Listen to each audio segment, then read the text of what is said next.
বিসিবির পরিচালকের আসলে ওইভাবে ক্রিকেটারদের বিরুদ্ধে সরাসরি বলা উচিত হয় নাই। এ কারণে আমি মনে করি ওনার ক্ষমা চাওয়া উচিত।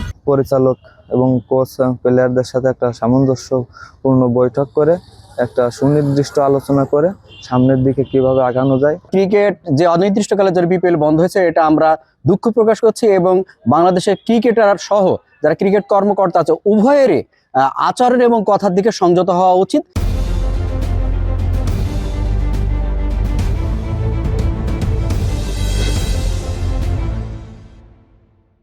আর আমাদের ক্রিকেটারদের নিয়ে যে বিসিবির পরিচালক নাজমুল ইসলাম উনি একটা মন্তব্য করছে, এটার আমি তীব্র নিন্দা জানাই এবং প্রতিবাদ জানাচ্ছি। আসলে আমাদের ক্রিকেটাররা আছে বলেই বাংলাদেশের ক্রিকেটে এত টাকা পয়সা আসে আইসিসি থেকে। এই কারণে আগে আমাদের ক্রিকেটারদের পাশে থাকা উচিত। আর বিসিবির পরিচালকের আসলে ওইভাবে ক্রিকেটারদের বিরুদ্ধে সরাসরি বলা উচিত হয় নাই।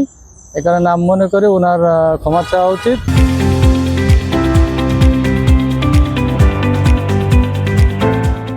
আমি একজন ক্রিকেট প্রেমী, ক্রিকেট খেলোয়াড় এবং ক্রিকেট কোচ হিসেবে আমি যেটা অবজার্ভ করি সেটা হলো বাংলাদেশের ক্রিকেটের একবার রুট লেভেল থেকে কোচ এবং কর্মকর্তা পর্যন্ত সকলের একটা সবসময় সমন্বয়হীনতা থাকে এবং সেই সমন্বয়হীনতা আজকে যে একটা বড় দুর্ঘটনার দিকে শিকার হয়েছে এটি তার প্রমাণ।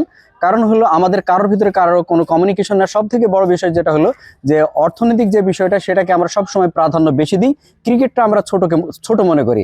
এই জন্য ক্রিকেট যে অনির্দিষ্টকালের জন্য বিপিএল বন্ধ হয়েছে এটা আমরা দুঃখ প্রকাশ করছি এবং বাংলাদেশের ক্রিকেটার সহ যারা ক্রিকেট কর্মকর্তা আছে উভয়েরই আচরণ এবং কথার দিকে সংযত হওয়া উচিত। ইন্ডিয়ায় দেখেন, ইন্ডিয়ায় একটা খেলোয়াড়কে যেভাবে সম্মান করা হয় বাংলাদেশে কিন্তু সেরকম সম্মান করা হয় না। এখন এই কারণে অনেক প্লেয়ার কিন্তু ঝরে যাচ্ছে, আমাদের ভালো ভালো খেলোয়াড় উঠতে পারতেছে না। তা এই সিদ্ধান্ত আমার মনে হয় ঠিক হয়নি। বিপিএল খেলাটা চালু করা যায় কিভাবে, আমার মনে হয় সরকারের সাথে বসে বিসিবির একটা সমঝোতায় প্লেয়ারদের সাথে বসে সুন্দরভাবে যেভাবে চালু করা যায় আমার মনে হয় চালু করাটাই এটা উত্তম। দুঃখিত যে অনির্দিষ্টকালের জন্য বিপিএল বন্ধ হয়েছে, এটা দর্শকদের মনেও একটা আঘাত এনেছে। তবে আমি মনে করি বাংলাদেশ ক্রিকেট টিম দেশকে অনেক কিছু দেওয়ার এখনও বাকি রয়েছে। সেভাবে তারা পরিচালক এবং কোচ প্লেয়ারদের সাথে একটা সামঞ্জস্যপূর্ণ বৈঠক করে একটা সুনির্দিষ্ট আলোচনা করে সামনের দিকে কিভাবে আগানো যায়